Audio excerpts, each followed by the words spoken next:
Happy International Women's Day 2022. The theme for our day today is Break the Bias. I'm your host, Miriam Wende. Welcome to Pals Let's Talk. Today I'm joined by a panel of three amazing, accomplished women, and we will be discussing if women in leadership have been supported enough in Kenya. I'll introduce you to Nzalambi Murambi, who is a digital marketing professional, has worked with influencers, notable public figures, and top media houses in Kenya. Welcome, Nzalambi. Thank you. Thank you so much, Miriam. We are also joined by Nadia Khan, an international relations and diplomacy expert. Wow!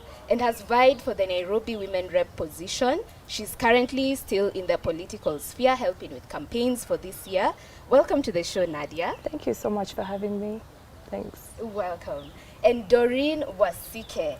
She has a Master's of Information Systems Management. And for the people from Kibra constituency, she will not be an unfamiliar face. You know her very, very well. She's done a lot of initiatives down there in Kibra. She's also worked with the Scouts movement in Kenya for the Miss Teen Commonwealth pageant. She's also the one behind the initiative Tutajijenga How down there in Kibra. Welcome, Doreen. Thank you so much, Miriam. Thank you for showing up and being here. Happy International Women's Day. How are you feeling this afternoon? Oh, we're feeling really good. It's good that we have a whole day dedicated to us. You know, so it's good. It's good to be here. Thanks for having us. Very, very welcome. Nzalambi, how have you celebrated your past International Women's Days? Wow, I think it's probably started with celebrating myself. And then also acknowledging women around me.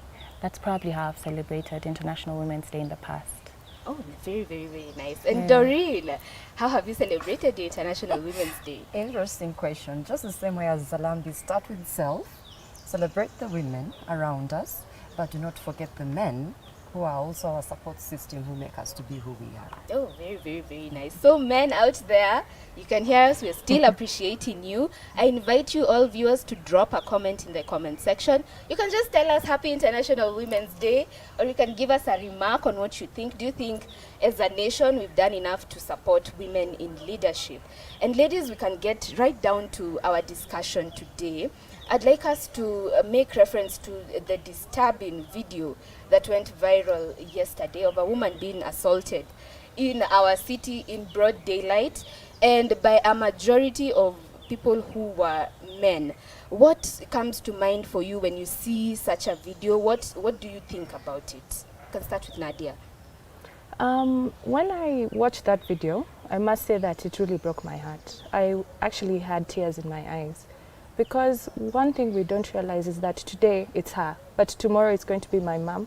The next it will be your sister. The next it will be, your wife. We need to be each other's keepers. And there is a border menace out there that needs to be dealt with seriously.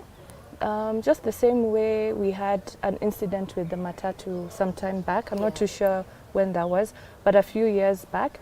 And the men who are involved were punished. They were sentenced to life imprisonment, if I'm not wrong. And just the same way, we need to work on this border menace, because driving as a woman in Kenya today is actually like a suicide mission. No one goes out there with the hopes of causing an accident. Things just happen. So what are we doing? What are we doing even as the men who are watching us today? How are you helping us when we're in such situations? How are you men going to help us? You don't, even as a woman, if I was there, it's easy to say that I could have helped, but sometimes such situations are really hard to get involved in. But at least raise alarm, Go around, tell people, please come and help this girl. She's in trouble. She needs our help. So are we each other's keepers? That's the big question here. And it's not a question I am saying to the women only, even as our men out there. Are you going to see a woman being harassed and just sit back and do nothing, or just drive by? Or can you actually just stop your car and at least try and talk to those border guys? Tell them, what you guys are doing is wrong. You guys our brothers, your husbands, your fathers. Yeah, so this can happen to your sister. This can happen to a woman that you know as well. So I think that the Ministry of Interior really needs to figure out how to handle this situation once and for all. Yeah. The Boda Boda guys. Yeah, Zalambi, what do you think? The first time I saw the video, I couldn't even finish watching it. I had to rewatch it a second time to get to the end of the video. And it is utterly disgusting how low we've sunk as a society. And to see that woman scream and there's nobody there to help her. Yeah. It could have happened to anybody. It's no longer even a gender issue. It could have been anybody. Yeah. And she was not helped. When she needed for us to come through for her, nobody was able to help her. And to see that action is now being taken because social media has come up in arms and there's an uproar on social media shows how much work that still needs to be done, because this is not something that happened yesterday. Yeah. This is something that happened about 2-3 days ago. Yes. So action is now being taken because the video is now circulating online, Yeah. which shows that we still have a mighty long way to go Yeah. in regards to protecting our women everywhere, because we are not safe in buses, we are not safe on matatus, Yeah. we are not safe in Ubers, now we are not safe in our own cars. We need for the society to actually back us up and be with us on this. Yeah. As Yeah. they say, justice delayed is justice. Is justice denied? Yes. Doreen, what did you think about that video? First and foremost, I didn't finish watching it because I'm very passionate about women issues. And I would like to agree and disagree with my sister Nadia and also my sister here. What came out in my mind, the first thing that came out is that this is a red flag, Yeah. that there's something wrong at the society level. Because these Boda Boda guys are our brothers, our husbands, and our fathers. They are also out there trying to make a living for their children, all right? And if an accident had occurred, what they were doing there, sexualizing the victim and humiliating her and doing all kinds of things. We have even seen that in the political space, gender-based violence, you know, trying to humiliate a woman using her sexuality. It's all around us. And for me, who is vying for a parliamentary seat, I am not vying on the women affirmative seat, but a parliamentary seat in Kibra. It tells us that the micronucleus at the family level, urgent attention has to be done about that. Okay. You know, when you were just having a tete-a-tete, you mentioned why UDA and all that. That's where my party comes in as UDA, because those are the issues we are trying to address, the social justice, because we realize there's a problem, an underlying problem at the very lowest level of society. And it's also impacting on gender leadership, even as we talk today about the gender leadership, how society views women in that particular space. It starts at the family caucus, the very little caucus. So we have to look at that vis-a-vis legislation, what is in place, and common law and all these kind of things put together, and the cultural practices. So until we address that, it's still impacting the leadership, the female leadership at the top. So to me, the video was very disturbing. As she has said, social media had to come up in arms for the security apparatus to act. Yes, they reacted even at the most top level, but that's not the only issue we are seeing of gender-based violence. A lot is happening behind closed doors, you know, to the women, because sometimes the women also don't have the right support system. Economically, socially, they are also frustrated. So when we are talking about gender, I would look at it as both a problem that is now starting at the family level, and it has to be addressed urgently. Very nice. Thank you, Doreen, for that. And we can take up our conversation from there. From the reactions online from that specific video we've discussed, I saw some people say that this has happened to men before. It wasn't treated with all this noise. No one came up to speak for the men. So as we talk about gender bias, do you think there's one gender that is more affected by the bias than another? Is there a gender that benefits from bias? Is there a gender that is most affected by bias? Do you think such a thing, Nadia? I do believe that both genders are affected to some extent, but women are more vulnerable to it. We have seen more women being affected by gender biases more than men. As much as I'm a feminist and all, when I go back home, I am raising boys. I have boys at home. So I ask myself, is society really fair to these men as well? And the answer is no. We still have a long way to go for both, female and male. For female, we are way behind, I would say. Like, we are a very, like, you know, we are vulnerable. So we need more help in terms of getting rid of these biases. But for men have the problem of society. You know, when they go out, they need to be the alpha men and all. So do they really get their emotional background checked? Is their mental health okay? You know, what do we do as women as well to ensure that men are also not going to be biased in certain areas? But it's really sad that it's mostly felt by us women. We do go through a lot in terms of trying to find our space, be it in leadership roles at home. Culture plays a role, so we have to think about what are my community members going to say about me if I do this and this and this. We get more on gender-based propaganda, so it means that if I get to a certain area in life, if I'm going up the ranks, so many people will be back there saying, how did she get there? What about her sexual morality? Did she, you know, do certain things to get there? But no one really thinks about the hard work I put in. But those things are not felt by the men, you know? So there are just very many factors that women go through more than men, but not limited to propaganda, intimidation, harassment, and gender-based violence. If you could put a percentage to it, would you say it's 60% women, 40% in terms of who feels it heavier? How would you place such percentages? As a woman, I would maybe say that we feel it at 70%, and maybe the men feel it at 30%, because men are tougher. Men have this, you know, tough aura in them that we don't necessarily have. Isn't that a mode of bias, Nzanambi? Isn't that a bias in itself, thinking men should be strong, all men are, isn't that a bias? It is.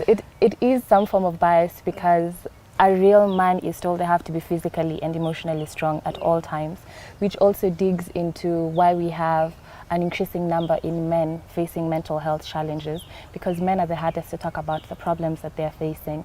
To their friends, to their family, they rarely talk about it, which also translates into higher suicide rates among the men. So it is a bias, but as Nadia has said, gender bias is felt more in women. This is not to say that there isn't biasness to some extent among the men. It's just that in women it's felt a lot more. Even when it comes to leadership positions, men are considered first or preferred first for certain settings as opposed to women, and women are better seen as deputies or assistants and not necessarily the ones in power, the ones at the top sits, the one influencing and having the power to create change and all that, yes. So there is bias on both Doreen, sides. what do you think about it? I think world over, not just in the country only, the role the gender bias plays, this is the way I view it. Professionally and economically, there is gender bias towards the women. But when it comes to the family setup, there's gender bias towards the men sometimes, all right? Because you have certain situations where if the child needs everything or whatever, they say, go to your mother. You know, the mom is sort of the anchor, the pillar, and she has the mandate to make sure that this child turns out all right. But when it comes to the professional level, as my colleagues here have said, you're going job hunting or you want to ascend up the ladder, you know, then you find that men are given preference over women, and some careers before, especially elective leadership. And also when we come to appointments at very high level of government and all that, we have seen that women have really had to fight their way through that, through legislation and everything, but still there is a challenge.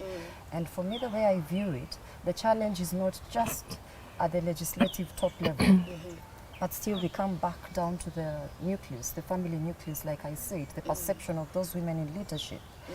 And so you have people now saying, what are these women doing at the top? They are doing nothing and all that kind of thing.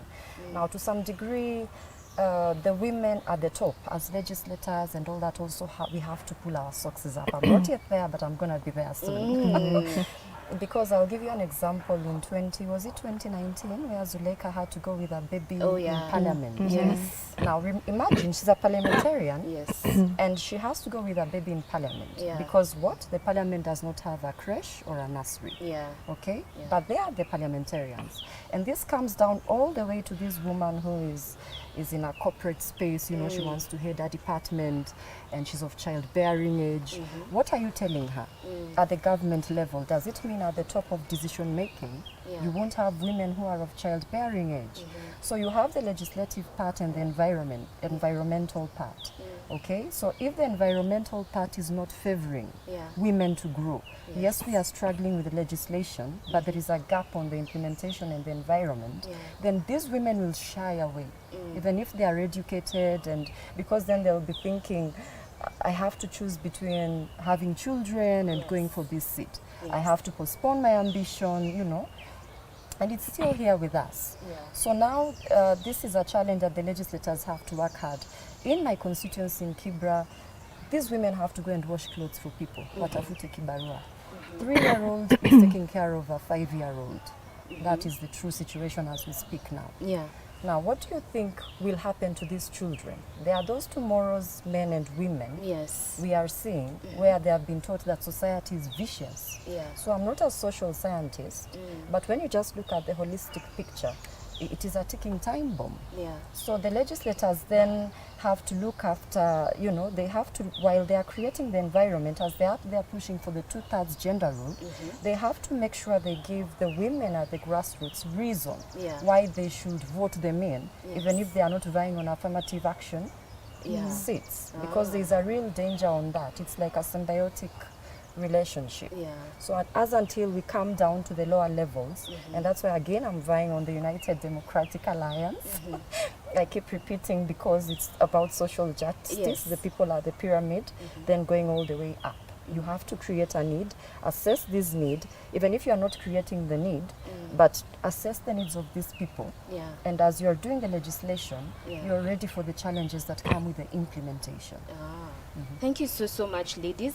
Going to our comments, I can see people are already vibrant there, and we've received one one comment said, I'm sure as I read it, you've had it before somewhere. Liz Nyatich Perpetual says, first of all, women are so much selfish, and I'm sure no one is going to agree with me here. Look at the people you have on set trying to get answers.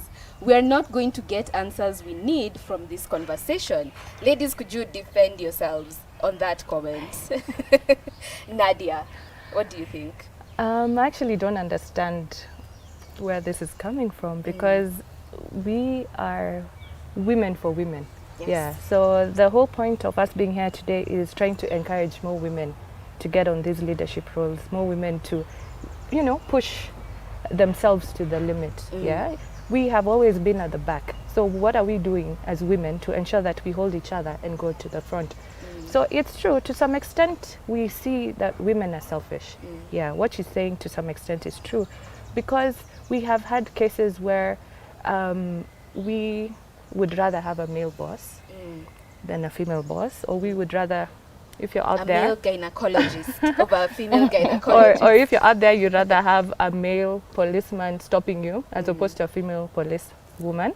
So the question here is, what differences do we need to do to ensure that women can hold each other? Because when you're up there, one woman up there is not enough. You know, one woman to sit on this table is not enough. We have always been at the back end of everything. So what are we doing now to get more women to make decisions, to be on the decision table?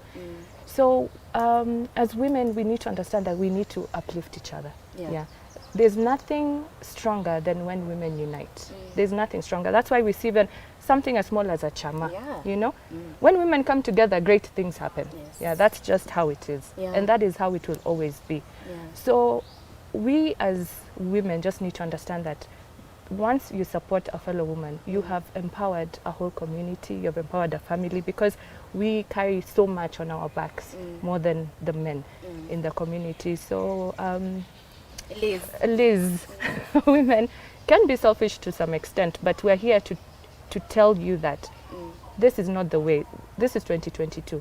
We cannot have 3 governors being elected in the next election period. We need more women on board. Yeah. We need more women to come out and actually push the narrative. Yeah. And the only way we can do this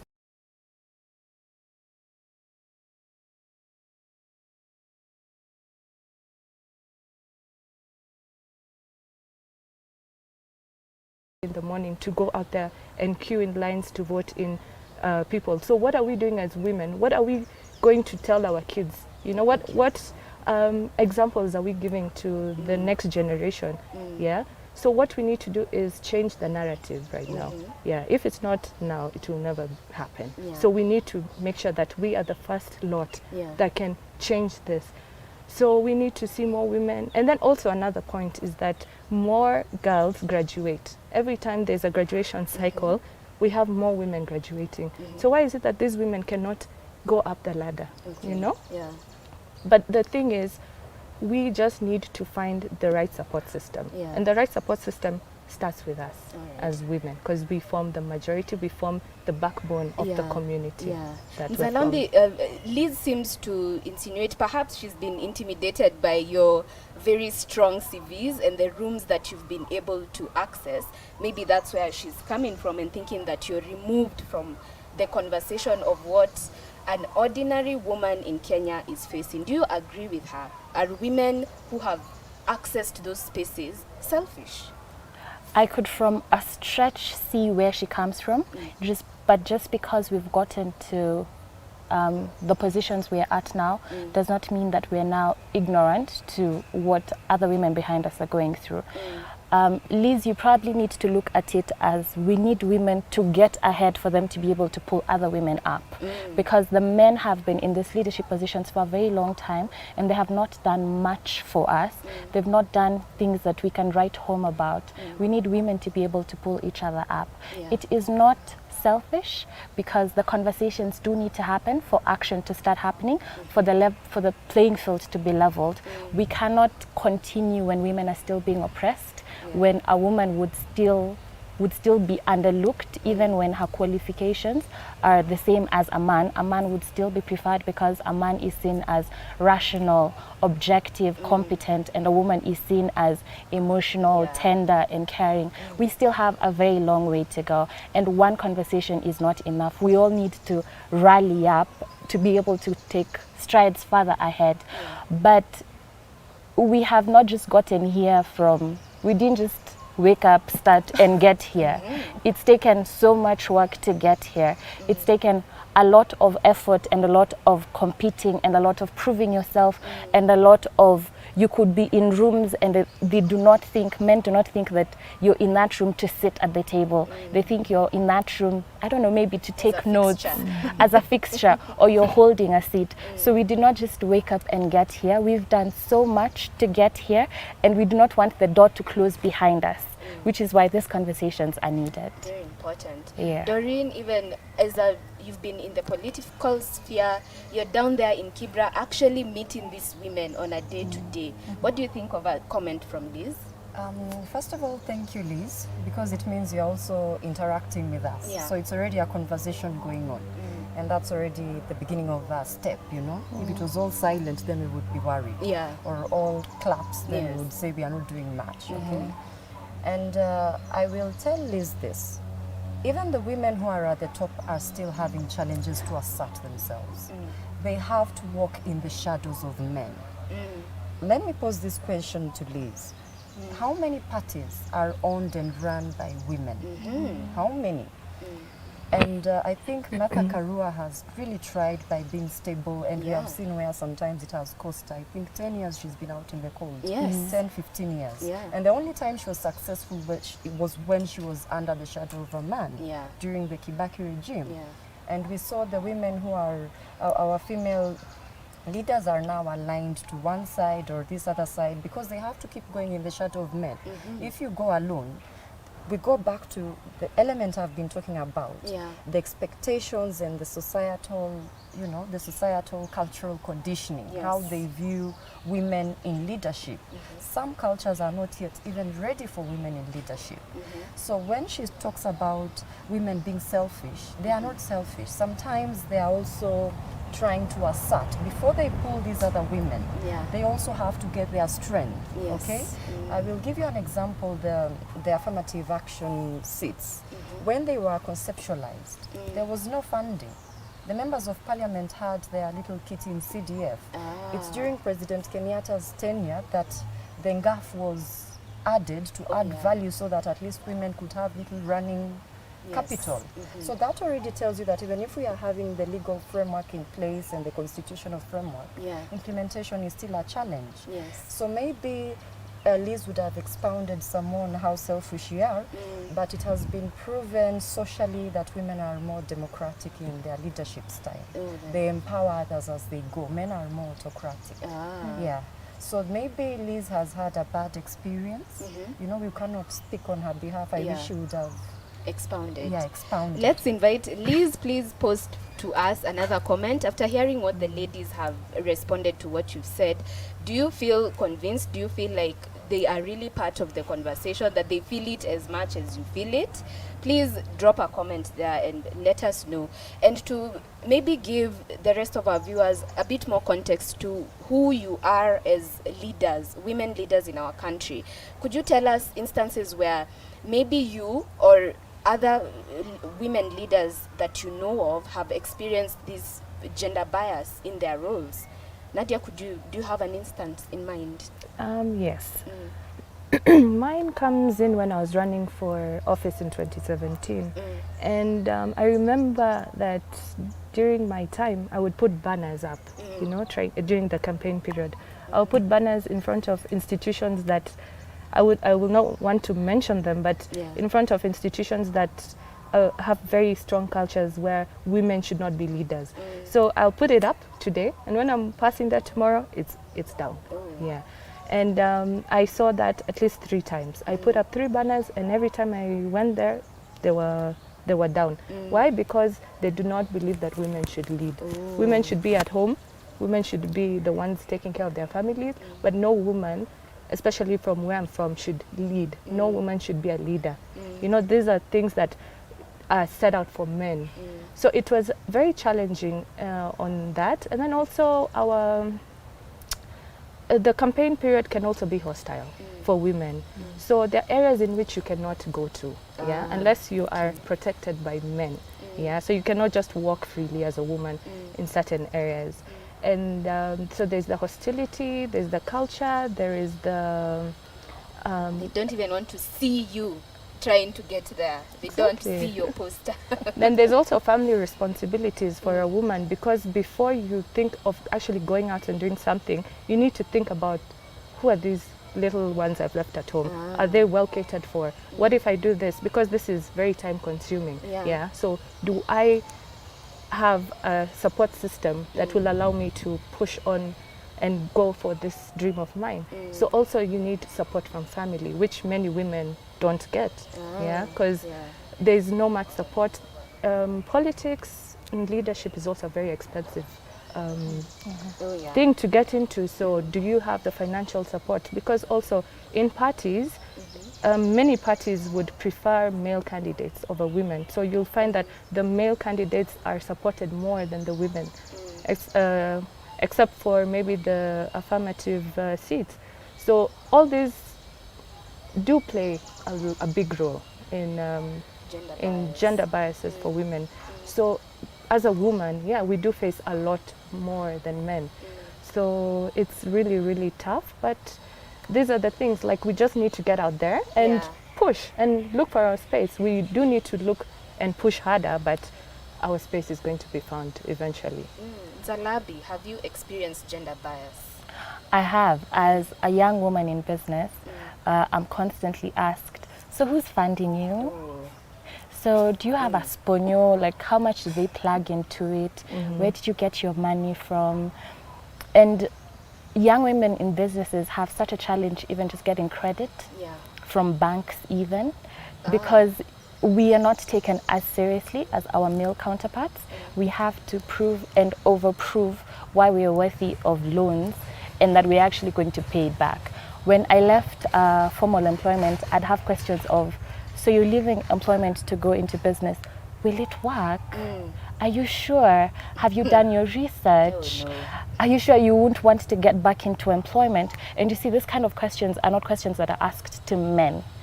A man would start a business and it's like, go you, power to you, we'll support you. Let us know how we can be there for you. But a woman, it takes so much more, even down to things like, there's the first business premise I had. I had to go with a man for them to take me seriously. I went by myself. They were like, oh, we don't have space. I went with a few female friends. Then they started to show us spaces, but they were not really telling us the price of how much it would cost. Then I started going with men. Then they'd now start to take me seriously. And it's not that we get here and the challenges stop, or we stop asserting ourselves, or we no longer feel the need to keep pushing for there to be change. There's gender bias, especially in women, even in business, and it is very harsh. Oh my goodness. Just starting, just getting your business to start is a challenge. It is. Doreen, you're in a male-dominated field of politics. Have you faced gender bias? Oh, I've faced it even in my career as ICT. But one thing I've always learned is to use the software that runs in my head since I was a child, that it's about capacity, not your gender. And that has kept me going. But fast forward to 2017, I was vying on the Jubilee ticket. Yes. And I'm glad that our party had a support system for women. In Nairobi, we had the now gender cast for gender, Rachel Shebesh. She was very supportive, and Madame Elachi. I think they acted as big sister, and we have to give due credit where it is. And also Governor Mike Mbuvi and Arthur Sakaja Johnson. They created a very enabling space for women to be able to vie. So I didn't get a lot of bullying, the way some parties are very rough with women. Yeah. And also the person I was vying against, the late Ken Okoth, was also a gentleman. Yeah, he wasn't rough. And when I went into Kibra, you see, I was going into a terrain I'm familiar with. Yes. I've been there all my life. So I was not making a debut, really. And they know Doreen at a personal level, not just trying to get the seat. Yeah. But what I noticed was people asking questions like, where are you getting the money from? As she said, do you have a sponsor? Have you been promised something by the big guns up in the party? You know, that kind of thinking. Yeah. And some were even suggesting that I change who I am, my femininity, because I'm not a very loud Yes. person. Yeah. You see, you cannot lose who you are. Yeah. And I said, no, I'm not going to lose who I am, because what matters is what I am capable of doing, not how I dress or who I am or how I speak. Yeah. Okay? Yes. And then the other thing that people tried to troll me on is because most of my mentorship is on the pageants. Oh yeah. And when I sit with these girls, you cannot ignore that we are in the 21st century. Yes. They want to look like Beyonce, but have a mind like Martha Karua or Margaret Thatcher. Yes. So you cannot troll these girls, okay? Yeah. They also tried it on me, but for me, I'm used to it in a male-dominated environment, so Yeah. it wasn't really working. Yeah. So that is something that is gender bias, Yeah. because we don't see people coming from other elements like wrestling, football, and all that being trolled. Why are you trolling the young girls when they want to look good and they are in pageantry and they want to do run for parliamentary or elective seats? Yes. You know, Yeah. that is already in itself a gender Bias. bias. Yeah. It reminded me of a few years back in the what are they called? These policies, the sellers, marketers who used to sell insurance policies. Now there's a gender bias towards the men on that. They used to prefer young ladies versus men, but I think that is changing. Okay. Then when I see another very strong gender bias at the women at the top, the struggles they are undergoing. For example, I saw the Kirinyaga governor when she got married. Yeah. I think the husband comes from Muranga. And I was looking at the comments on social media, people trolling her, saying now, go and vie in your husband, you know. And it didn't reach out there. Yeah. And I'm also glad she's somebody, she's a pace setter. So I think those are small things to her. Yeah. But it was quite there. I think our opponents were sponsoring hashtags saying Yeah. go and vie in Murang'a Yeah. and all kinds of things. And I'm glad she's already a sitting governor. You can imagine if she was now Yes. starting out in Kirinyaga, it would Yeah. have been a nightmare for her because they would have now said, by common law, you don't belong here, you now belong to your husband. So that Yes. is one challenge that I think women in leadership are having. Oh, nice. We'll get into details, finer details of that, but let's go to the comment section. And I can see Noel Okova is saying, may the Lord empower women more and more in Jesus' mighty name. Amen. Amen. Noel. Amen. Thank you for praying for us today. Fozia Jama has sent us prayer hands and love hearts. Thank you. Jandy Tracy says, wow, ladies, let's keep on pushing and changing the narrative. Great talk. And then she claps for us. Thank you so much, Jandy. Taking it from where, Doreen, you left it off, and Madam Anwaigoro has faced a lot of such labels that women are given. She has been told, don't catwalk here, such language. When Wamushomba first joined parliament and she dressed the way she normally dresses and attended parliament, it became an issue. It was even discussed. We've seen even women being thrown out of county assemblies, being told you're not dressed up enough. And even as we, like in my circles with my friends, there are some who've told me that there are certain workplaces they worked at, and just simply because they took the time to dress up, to put on their makeup, to look good, they come to the office and then now they're being told, no, unaringa, why are you wearing makeup? Mbona unajifanya? Mbona... That's also a form of gender bias, and it's quite not helpful. Could you comment on how politicians are reported on, maybe on social media, maybe even by some of us in the journalism profession? Are we also dropping the ball? Have you seen such instances? Would you comment on that, Nadia? Yes, many women do get a lot of bashing based on their appearances, and you'll always hear guys talking about female politicians and tagging them as being flower girls or being slay queens. And when people do bring up those things, especially the slay queen part, I always ask especially the male counterparts, yeah, what's wrong with being a slay queen? I mean, being a slay queen means that I just want to wake up and look good for myself. Sometimes it's just for me. It's not for anyone else. Yes, I've worked hard, I've studied, I've reached here, now I have the money. I can buy my makeup, I can buy my good clothes. Why can't I look good for myself? So we need to put it in our heads that slaying is not a bad thing. You know, if you want to look good, look good. You don't owe anyone any explanations. And what is this tag of being a flower girl? All these women who are up there have worked really, really hard. As my co-host, sorry, my panelist, my co-panelist said, we didn't wake up and just find ourselves there. These are women who have worked really, really hard to get there. So certain tags just don't make sense. But also when women are up there, they should just allow these things to just fall off their minds. Like it shouldn't really get to them, because there'll always be internet trolls, there'll always be people who are bullying you, there'll always be people who are always looking for negatives. So you just do you, be you, and look good. You owe no one an explanation. So that's my take on it. Nzalabi, what do you think about that? I think it's time that the catcalling stopped, and because the catcalling is only one-sided. The female politicians are not then turning and calling men groomsmen or all these other names that they could potentially call them. And it has to stop, especially because there's a generation behind us that's looking at what's happening. Then what are we showing them? What are we teaching them? And as a journalist, now for you as a journalist, journalists need to stop shedding light on that. We need to stop putting it on our newspapers, everywhere on social media. Oh, Wamushomba was called this, and Waigoro was called this.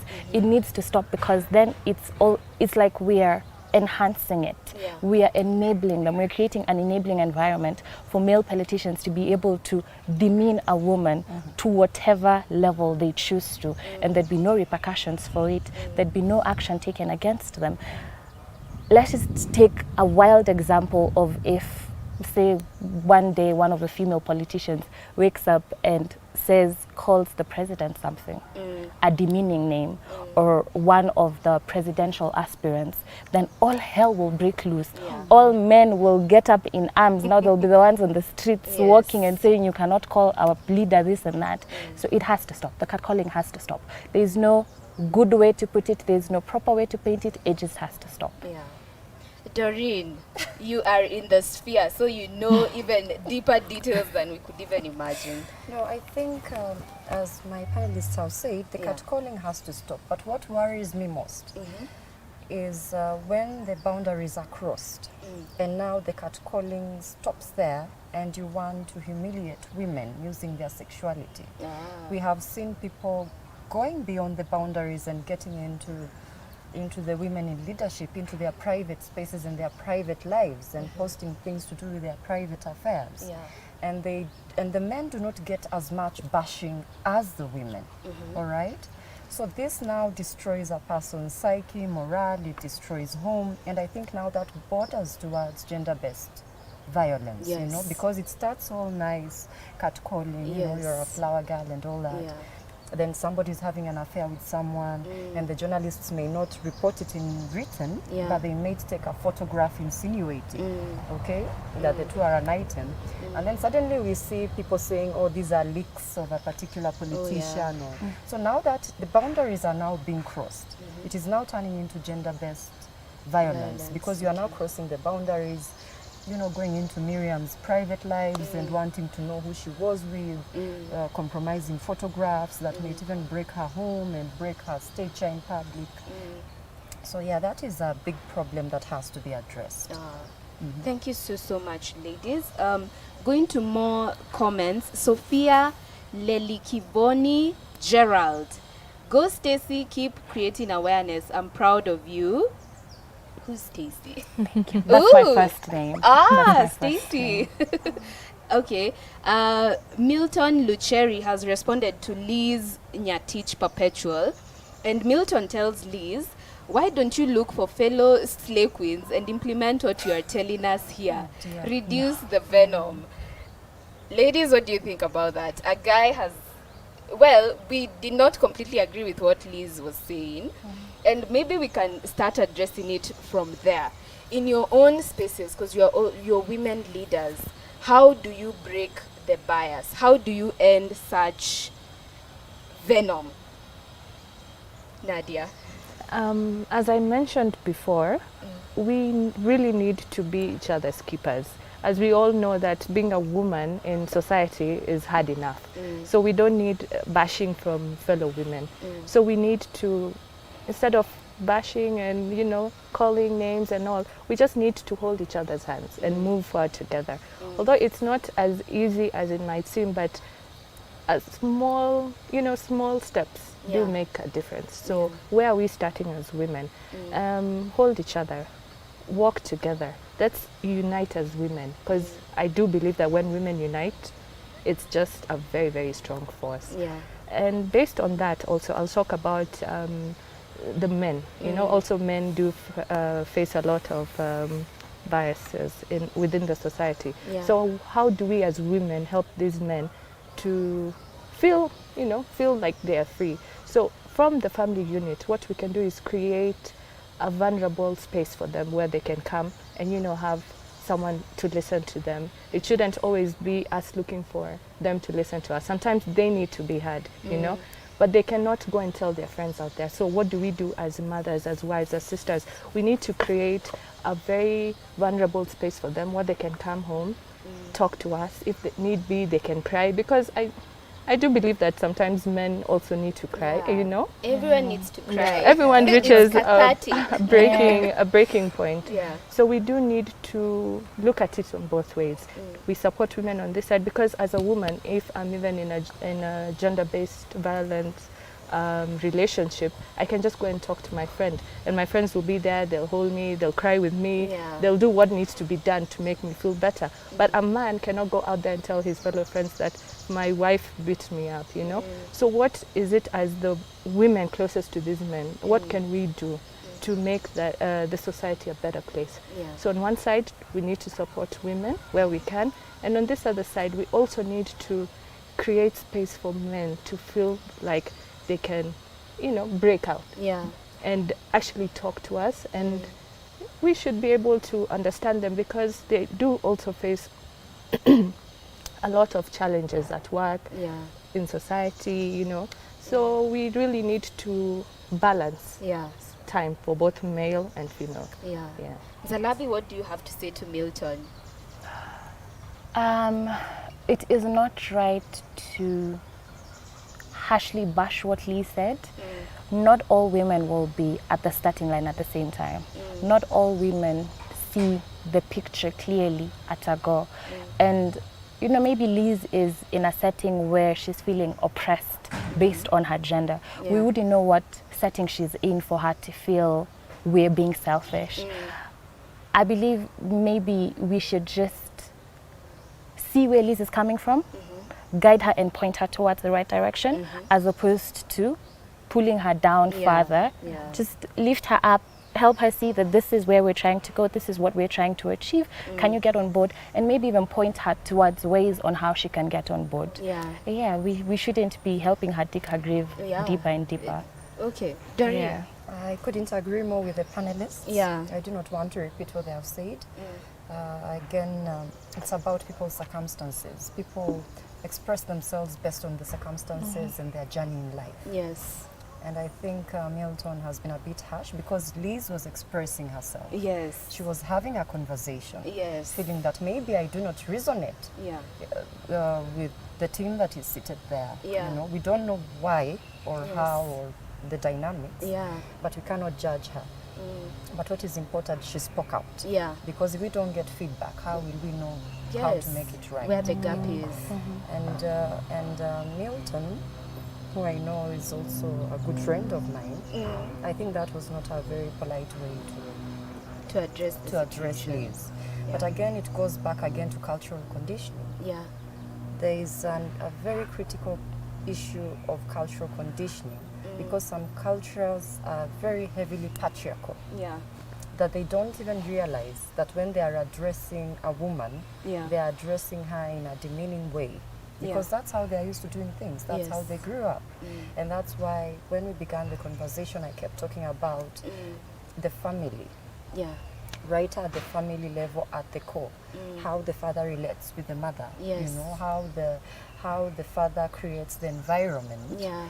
of how the siblings will relate. You know, your Yeah. brother and sister, how are they relating? Who is getting? Some fathers put the woman way above and suppress the boy child, and what the Yes. boy child does then, he becomes very aggressive in ego. You know. So all this has to be addressed in a sober way, Yeah. legislatively, at the same time in our environment, and also at the home level, Yeah. so that then we can have a society that there is mutual respect for all, Yes. irrespective of gender. Yeah.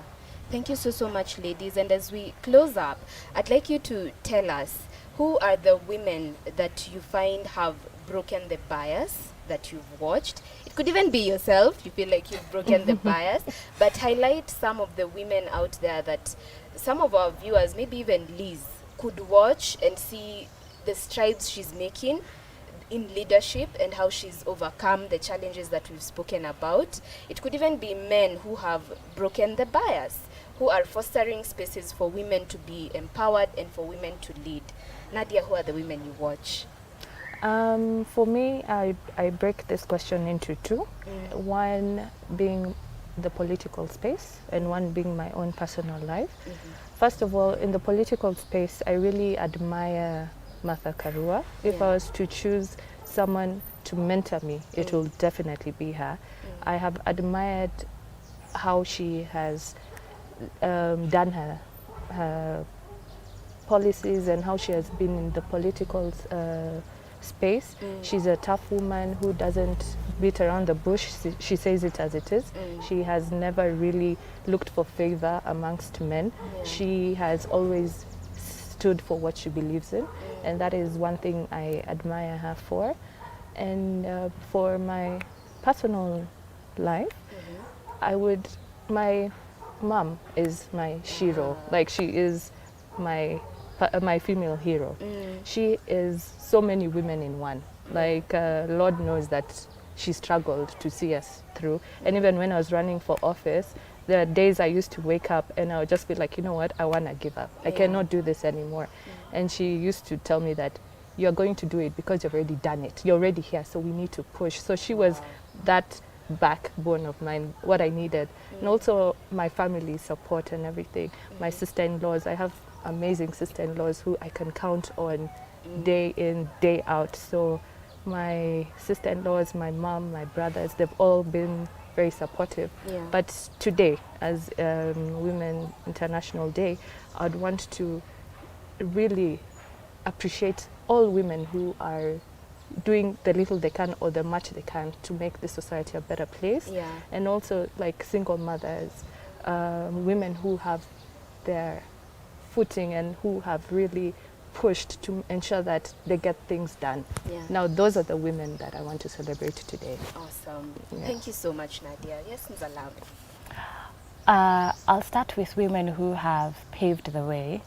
The first who comes to mind is Niva Mwendwa, who was the first female cabinet secretary under Moi's government. She was a minister for culture and social services at the time. And there is also Captain Koki Mutugi, who was the first female captain on the African continent to be certified as a pilot for Boeing 787 Dreamliner aircraft. And when you hear such stories of women paving the way, you can only imagine how many other doors they've opened and how many other ladies who have stepped on their shoulders to get to where they are. And currently there's also a couple of women who inspire me a lot. Elizabeth Marami, who's the first marine pilot, female marine pilot in Kenya. And there's Tegla Lorup, who is a long-distance track and road runner, who is now a global spokeswoman for peace, women's rights and education. Those are some of the women who I look up to. As a lady in business, you cannot just get to the door and sit comfortable. You have to ensure that you're making strides to be sure that there's people who are coming behind you and that there will always be challenges, but they may not face similarly the same challenges that you've gone through because you've done something to empower them. And I believe that's one of the greatest things I hope to ever accomplish, to empower more women to take up spaces. Awesome. Thank you so much. Yes, Doreen. For me, I'll take it from both genders. The software that runs in me about capacity, not your gender. That is my parents, my mom and dad. Thank you for that. And politically, in the political space, I would also go with Martha Karua. She's been very stable. She doesn't walk in the shadow of men. Okay, her journey has not been easy, but she's been resilient about it. And the other gentleman I would wish to admire is my party leader, Dr. William Ruto, because his party, the SG, is a woman. It's only in his party where we had a female aspirant who was expectant and she gave birth safely, you know, Karen, and she was vying for Senate. Now it tells you that the space already within the party is female friendly and the support system is there, okay? Because we've seen parties where they even met violence on their own, you know, their own members. A woman who is expectant cannot survive there. So that is quite admirable because it means he's helping us to break the barriers by doing. You know, there's legislation and there's creating the environment, okay? And also the conversation he has triggered on the bottom up issue. When I reference back to the to some of the comments I was seeing, the trolls saying these borders are a menace and they have to be dealt with, and this is the government they are now advocating with. Remember, he's always been of the idea that there is a problem at the bottom. Yes. So we have to address it in a social justice approach. Yes. Because all indicators are pointing that there's a bigger problem and Yes. things do not stand as one. Yes. They stand in a more holistic approach. So I admire him for that. Yeah. And then for young women, I would go with Virginia Aoko, the little lady who rode the mother in Budalangi. Yeah. We celebrate her. Thank you. Awesome. Thank you so much, ladies. Thank you for taking time out of your schedules to come be with us to have this conversation. Thank you for breaking the bias as you are already doing. Keep doing it. Keep creating those spaces for us and even younger women. As Nzalambi has continued to repeat and repeat and repeat, there must be others who are coming after us. There must be others. For me today, let me celebrate Pulse Kenya. Pulse Kenya is a women-friendly employer. If you didn't know, our MD is a lady. The woman who, the person who produces these shows that you see here is a lady. Our producer is a lady. So Pulse is doing a lot for women. Your host is a lady. So thank you, Pulse Kenya, for being so friendly and fostering women leadership. This is awesome. And thank you all viewers. Thank you then for wishing us a happy International Women's Day. We close the show by wishing everyone on the other side of the camera a happy International Women's Day. Thank you guys. Bye.